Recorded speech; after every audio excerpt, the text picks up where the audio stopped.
Welcome back to the Morning Brief. And, we just ended up talking about some of the many challenges that Nigeria has, from insecurity. We can also mention the others, brain drain in the health sector, which is also affecting other sectors. We can also look at the economy, rising cost of commodities. The CBN just increased the interest rate to 24 basis points. And the attendant Japa syndrome as well. So it's an endless count. But where is the National Orientation Agency amid all of this to, articulate the policies of the fairly new administration? We have joining us on the program to discuss just that, the helmsman, the Director General at the National Orientation Agency, Malam Lanre Isa Onilu, who joins us from our Abuja studio. Welcome, Malam Lanre Isa Onilu. I like your title, by the way, sir. Thank you. Good morning. Malam simply means Mr. Yeah. Thank you for that education. As we start off, we know that it's a fairly new administration, but the challenges are certainly not new. We've been talking about the same issues for a period of time. But what's your vision for the National Orientation Agency under the current administration? Yeah, well, it's straightforward. All our maladies, all the challenges we are facing in this country are attitudinal. Whether you talk of corruption, whether you talk of banditry, whether you talk of whatever aspect of lawlessness or criminality that you talk about, these are attitudinal issues. And we will continue to talk about it until we address that issue of our national values. We do not have a value system, and we must put one in place. And since 1960, we have never addressed that. If you look at every culture, all Nigerian tribes, take the major ones, take the minor, no matter what level you want to relate with this, every culture, every tribe has its values. And as a country, we must evolve a value system. That is going to be our, guiding light, if you like, our manual, to define ourselves as who we are as Nigerians, and to have that guidance for us to be able to separate people who are not, behaving the way a Nigerian should behave, and everybody understand what it is to be a Nigerian. So when we got to office about 4 months ago, the first thing we task ourselves with is to ensure that we put in place a value system. And we've had a series of committees, and sometimes in January, the minister received the final report on the National Values Charter. It has to be a charter. There has to be like a social contract between this country and the citizens, so that everybody understands, our responsibilities. So values are very important. We must define who we are, and that is what we have done. And the president is committed to unveiling the values charter anytime soon. And so that is on one aspect. But again, you must engage with the citizens. You cannot wait until you have this in place before you begin to take whatever action we can take. First and foremost, the mandate of NOA is to communicate government policies, programs, and activities. And you need structure. You need platforms to be able to do that. So quickly, as we resumed 4 months ago, we have done a lot to put in place structures and platforms, which include, within the last 4 months, we have put up a TV studio at NOA, a radio studio at NOA. Just last Friday, we issued the first edition of what we call the Explainer. It's an e-newsletter that explains government policies to the citizens. And that was released last week, and it was well received. It was widely circulated. And again, we just, about a week ago, also in Kano, the minister launched the NOA mobile app that we call Mobilizer.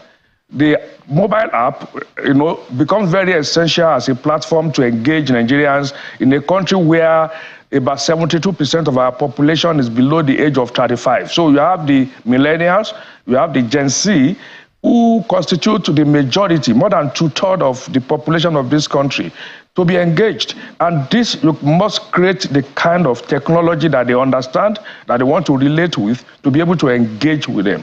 So the mobile app that we just launched, which within the last few days have received a lot of people downloading it, and we are going to have a lot of things to do with Nigerians through the mobile app. So this is one of the platforms that we have just created.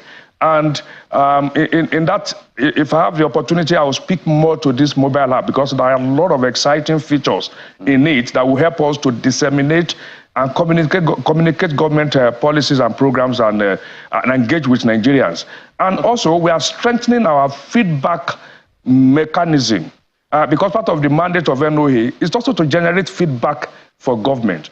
And that is why we have enormous infrastructure in terms of our office locations nationwide. We operate 812 office locations in this country. Office in each of the 774 local government, in all the 36 state and FCT and the headquarters. Put together, 812 office locations.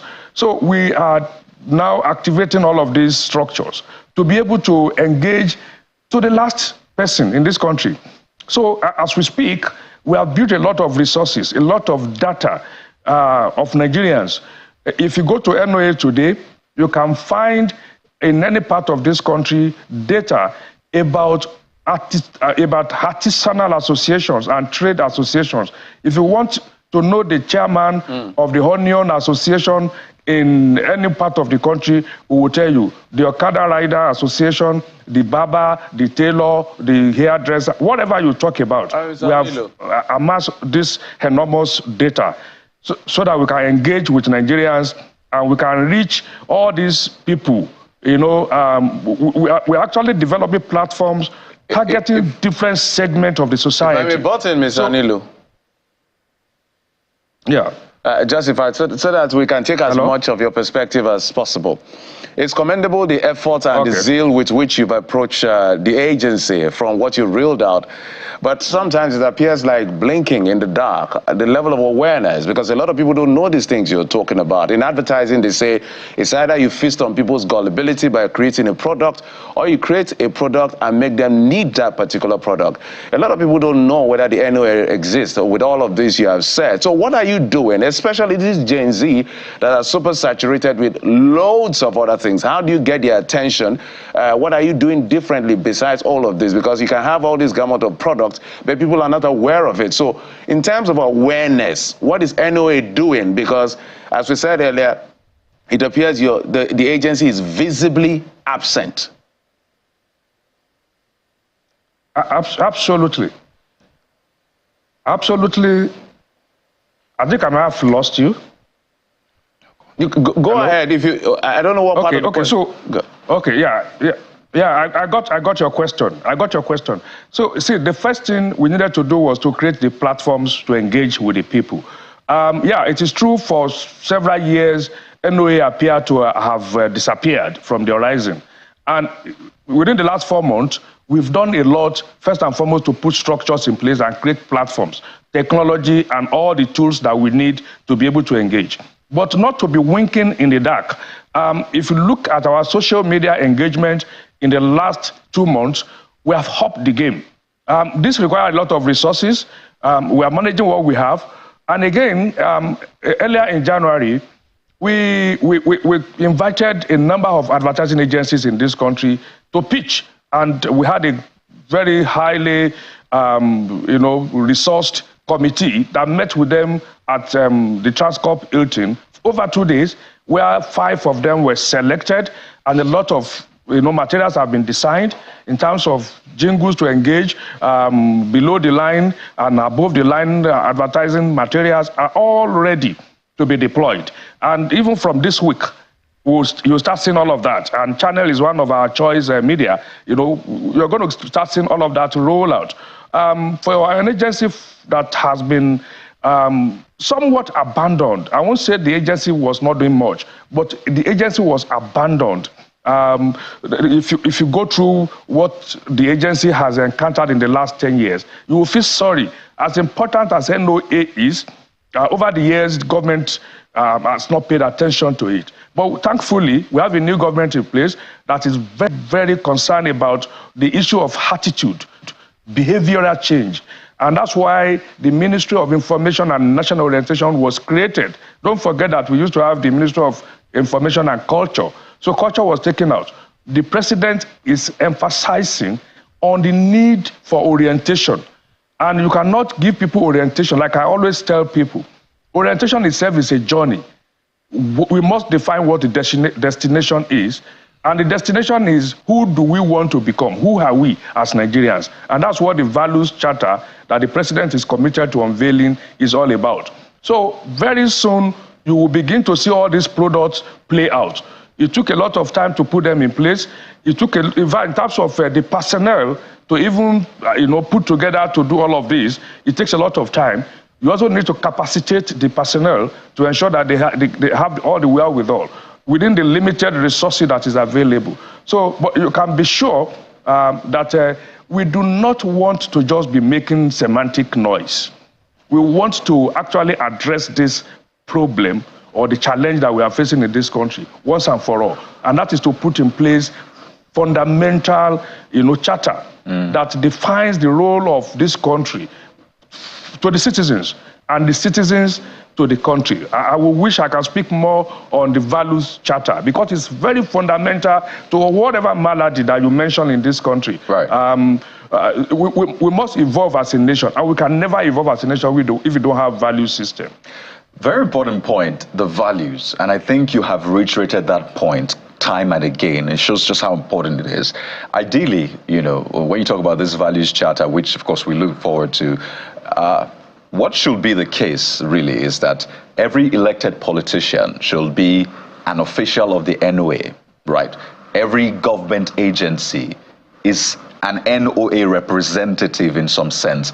Every government appointee is an NOA official in that sense, because they are the ones that actually communicate the real values to Nigerians. Is what Nigerians see them do, what they see them say, how they see them carry on, that actually communicates the values. So they are actually the values charter beyond what is written down in any book. And I don't know what work you're doing in that line, because you can be doing all of the fantastic work, but when it comes to who the people see, they see something entirely different. Case in point, Customs recently, there was an investigation done by investigative journalist Isaiah Shoyombo, and quite indicting of the Customs, at least from the side of the story.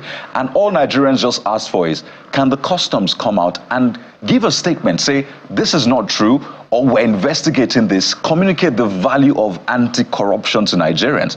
But the Customs has been silent, and I can speak to other agencies in that sense. Is that a worry for you, Malam? Yeah. You are speaking to the heart of the issue now. You see, in a country, as we have said clearly, for you to be patriotic in any country, there must be something that attracts you. Patriotism is like love. There must be an attraction. So you must be motivated to be patriotic. And that takes into consideration what role and how her government agencies and officials are behaving and responding to the citizens, which is, you have just cited the Customs issue. Now, I'm not going to speak to why Customs has not responded, but we have a responsibility in NOA to create platform for agencies like Customs to respond. But as we are today, many of the MDAs, that is the ministries and the agencies, do not even understand what NOA's place is in all of this. There have been many issues that have come up that we try to engage, even with agencies. So it will take time to get all of them on board to realize that NOA is the communicating and the engagement arm of all Nigerian institutions, public institutions. So many of them do not understand this. Those who understand have been engaging with us. But we are creating all this platform for all of them to be able to engage with Nigerians. The president has made one thing clear to us in the communication sector, that is to the Minister of Information and those of us who are in communication, government communication. He said he wants transparency. He wants us to say the truth at all times. He wants us to own up when there are mistakes. And he has demonstrated that. And so we are going to encourage all government officials to just follow that path that the president has set. And that is what would motivate Nigerians to now play their own part and trust government once again. I know that you really mean to speak to the National Values Charter that you've been referring to, that you said the president would unveil soon. I wonder if it's a recreation of our national ethics as contained in the Constitution, which speaks to discipline, integrity, dignity of labor, social justice, religious tolerance, self-reliance, and patriotism. Is it a redefinition of these ethics as contained in the Constitution, or is it something entirely different? Whatever the case is, how will it help, to raise our consciousness as a nation, to think of ourselves as Nigerians rather than as ethnic people from different regions of the country? Because that is the heart of the matter, really. Those ethnic and religious fault lines are exploited time and again, even beyond electioneering periods, by politicians. Yeah, thank you very much. One, it is not a redefinition. And secondly, it is not an entirely new thing. What we have done this time around, this has been in the Constitution over the years, and I'm sure now that you just read that out, many Nigerians who are watching are just hearing that for the first time. And that's where the problem lies. You don't just put something in a book, including in the Constitution. You must put a life to it. So what we are doing now is to bring what is already in the Constitution, put them in that kind of format that Nigerians can relate with it. But you can also go ahead and begin to reel out what the duties of this country are, including those who occupy positions, and what the duties of citizens are. You must also create structures for nurturing Nigerians to be able to imbibe all these values. So there are no structures. Even some of the structures we had in the past have been taken away. I can go on and give you examples. First and foremost, in those days, in our educational system, we had civic education where people learned ethics and values. That was taken away. So part of what we are doing, we have actually 7 things that we have identified that we are going to do this year as structures for nurturing Nigerians, including those who occupy position of authorities, to be able to be proper Nigerians and behave the way we all should behave. One of such is to introduce nationalism studies that has all this the value system as part of what it offers to students from primary school to the university, so that you learn what it is to be a Nigerian while in school, and it's going to be compulsory subject. So when you graduate from the university and you're given a certificate that says you have been found worthy in learning and character, you have learned, that is the character aspect of it. So that is one of the pillars to nurture Nigerians. Secondly, we use informal and vocational educational system, ensure that we also get these values into that system, and people are nurtured.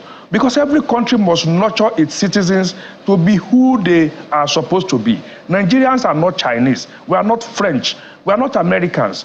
We must be unique. And we must be able to articulate and aggregate all our value system, and for everybody to understand it. So I have mentioned one structure. The second structure, I can tell you today, many of us remember what we call Boy Scouts, Girls Guides, Girls Brigades in schools those days. That was another institution of nurturing, of indoctrinating citizens to be who they are supposed to be people that enjoy being Nigerians. This has also been taken away. Now we have created a vacuum in the lives of our children in school, and so they are now involved in all sorts of nefarious activities because we are not occupied with positive engagement. So we are launching this year what we call citizen brigades that will just be in the nature of the Boy Scouts that I've just mentioned and the Girls Guides. And we are starting with 37,000, 1,000 per state in primary and secondary school, who are going to be model citizens. children that are going to be raised on values, who would now be model for their peers to copy. You would agree with me if we examine the kind of models we have in this country today. They are not models that are, exuding the kind of values that we can be proud of. So we must deliberately create models, people who are nurtured from that formative, period of their life as model citizens. So we are going to create 37,000. We'll soon announce that once the president unveiled the charter, and then we would begin the process. Then thirdly, our children age 1 to 12 in this country are exposed to all sorts of foreign values through cartoons. All the cartoons are 100% about foreign values. So in the last 3 decades, we have been raising foreigners in our homes. That's why you could see the mentality and the mannerism of our children are completely different from what we used to know. And they never encounter whatever value they need to learn to be proper Nigerians growing up.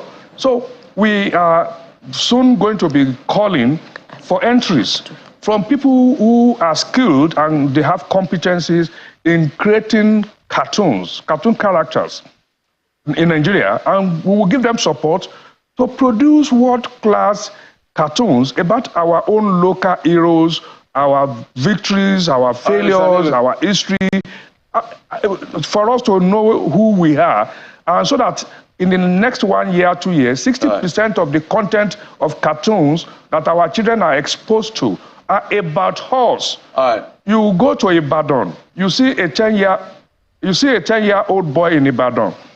He understands the people of New York more than the people of Enugu, because through cartoons he has come to know them. But he doesn't know the people he's going to be in this country with, who are co-citizens like himself. So we must know ourselves, and we must create institutions. My apologies if I'm a button. We're trying to accommodate as much as possible, so this is why we're interjecting. My colleague Bukola cited Section 23 of the Constitution, which succeeds Section 22 that has to do with our role as a media. And one of the things that we've been struggling with is the issue of nationhood. Nigeria is getting to 70. We've not been able to attain nationhood. And foundationally, somebody said that we're more like a disparate cluster formed into this homogenic template, and we've been struggling, faulty constitution and all of this. So what is your organization or agency doing as an agency to see how you can speak to some of these contentious and vexed issues, i.e. the constitution, the issue of true federalism and restructuring?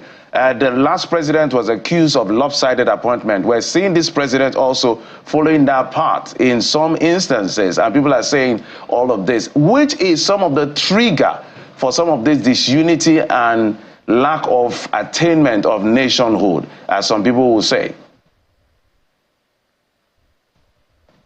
Yeah. Well, that's a two-in-one question. First and foremost, the basic barrier that we have against, or that is impeding our, emerging as a nation, is because we do not have national values. I won't stop talking about that. Until we evolve a value system that defines us, we cannot be a nation. If you talk of Yoruba now, they have the Omoluabi, which defines their value. The Igbo have their own. The Fulani, Hausa, Nupe, Tiv, Ibibio, whatever, they have values. So we must have values as a nation that will define us. Now, going back to the issue of federalism that you mentioned, I don't know, dead or alive, a better champion of federalism than the president, Asiwaju Bola Ahmed Tinubu. His sojourn, his time as governor of Lagos State for 8 years, was all about standing up for that federalism. And he went to court several times to fight for this. So, and since he got to office, he has taken actions that demonstrated his fidelity to this cause. Just about a few weeks ago, the issue of state police was announced, which is a fundamental part of federalism. Issue of security is very fundamental to our challenges, and having state police that is well structured, and well-resourced is very important, you know. So that is federalism. But first and foremost, we must all understand what federalism we are talking about. Is it fiscal federalism? Is it structural federalism? We must also understand all of that. And I'm sure the president is going to be the last person not to be committed to that. Well, a couple of questions coming in. Apparently, Nigerians are very interested in this conversation around orientation. And this one says the Value Charter is a duplicate of the National Identity and Ethics Policy developed by, I think, ICPC, NOA, and the OSGF. He says the DG needs to be aware of what has been done. And the other one is talking about awareness and structures. What is the value system of NOA procurement process and staff integrity? Two questions in one. This is from one of our viewers. Okay, so the integrity that they talk about, ICPC, NOA, and whatever, I'm not sure you are aware of that until somebody is calling your attention to it. And that is the challenge. You cannot say you have created something and put it in a book, and you did not put any structure in place to institutionalize it, to nurture Nigerians about it. I met it, and we have engaged with ICPC because we had a retreat, and ICPC was represented, including the person who is the desk officer on this integrity, whatever. How many Nigerians are aware of anything like that? That is the question. And what has happened to it? In any case, let me assure you, we are not duplicating anything. We are taking all that have been put in place, and from it, in fact, they were the baseline for us to now produce what we have produced. So nothing was jettisoned. We put all of this as part of the resources that we use to sieve what we have come up with. But the difference this time around is not to just produce another book and put it in the shelf. It's to put a life to it. It's to create structures that will make it to help this country to get out of with the situation that we have found ourselves. So that is the difference. And we will not be talking of the president unveiling it if it is something to be dumped in the shelf. So it is not the same thing. So whatever, you mentioned the Constitution is already there, the ICPC effort is already there. There are other efforts that we put together as part of the resources that the several committees that we constituted use to create what Nigerians can relate with, and not another effort that would not yield any outcomes. That is the difference. Sir, you have quite a number of reactions still coming through. Let me just quickly read some of them so you can respond to them. Somebody said something about procurement. I didn't get that. I think it's about the procurement process and staff integrity of the NOA itself. Well, I do not understand what that question is all about. What I understand is... The question is, what is the value system of NOA's procurement process and staff integrity, the value system? Well, if we are going to be championing the national value system, it must start with us. And the staff I met in NOA are fantastic Nigerians, committed to their work within the limited space they've been operating. And within the last 4 months, have been to 13 states, meeting with staff, telling them the new direction, and encouraging them that they should not be disillusioned because the agency has been abandoned over decades by government. So, but they are all coming up, and even with what they have gone through, they put in a lot of, very good effort. So, but now we are all getting ready, and they are mobilized, and they understand that they must be the primary ambassadors of the values. So the agency has no issue with that, because you cannot be marketing a product that you do not represent. And the NOA staff understand that quite well. That's cheery to note. Let me quickly run through the reactions coming through for you, Mr. Onilu. We had moral studies during our time as a nation. We need to domesticate our educational curriculum. That's from Dakpo, from Surulere. Onu Duem from Abuja also says, thanks for initiative for national orientation development. Return the subject history back to our education from primary to tertiary institutions. And now, that has been returned, hasn't it? That has been returned, I believe. Then the last one is from Dave, who says, NOA DG was spot on speaking on a new reorientation strategy for Nigeria. We await him to walk the talk towards creating a lasting value for our great nation. Speaking of which, you kept emphasizing a new value charter. I wonder if you had the time to just mention one or two of what those values would be. Just mention, because we're totally out of time. Okay, yeah. The value charter has two components. One is what the country is committed to. Because all over over the years, all we have been hearing is citizens must do this, citizens must do this. But the President Bola Ahmed Tinubu says, no, the country also has a responsibility. So that's why it's a charter, it's an agreement, it's a social contract, which defines the responsibility of the country. I'm mentioning country carefully, not government. It means that whatever government that we have in place from whatever political party, the role of the government or the country is sacrosanct. So the first component is that of the country, which we call the Nigerian promise. The Nigerian promise has 7 pillars. And that in exchange for these promises that Nigeria is making to every citizen, including a child that is born today, those 7 promises are intact for him. And in exchange for that, the country says the citizens will also need 7 commitments from you. Okay, so it's 7 for 7. 7 the country pillars. Is giving us 7, and it is 7 promises. Yeah, 7 pillars of the Nigerian promise and the citizen code. The Nigerian promise has 7 pillars. The citizen code has 7 pillars. All right. So the country is giving us 7 and is asking for 7. 7 so it is not one-sided. So that's why it's a contract. And so everybody who finds himself in government, even as a councillor or chairman or governor or president or senator or House of Rep member, understand that he has a responsibility to fulfill those 7 basic promises.